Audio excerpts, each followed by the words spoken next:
What is your thought process in terms of deciding on a story to follow? Because stories like The End of the River or Ghetto Gava or, Inspector Fisi, I mean, I'm sure there's a lot of people who approach you and they're like, I have this idea and that.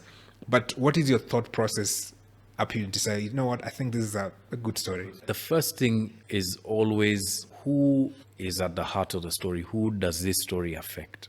And we take the view that we always want to focus on how stories affect the public, especially those who perhaps don't have opportunity to have their stories told. So that's the common thread between Kanjo Kingdom and Inspector Fisi.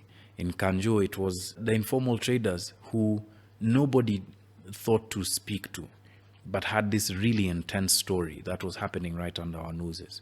In Inspector Fisi, it was embedding ourselves inside the matatus to show people that, yes, in as much as matatu culture has its problems, here is how people predate.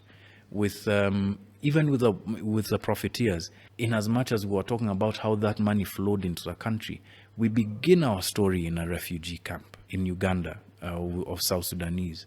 And we tell the story of how this money could have been of use to that young nation.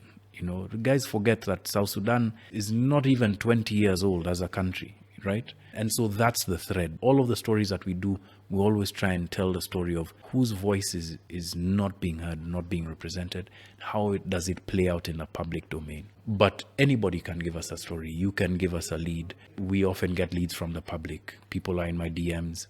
Sometimes people send emails. Sometimes people meet me on the street.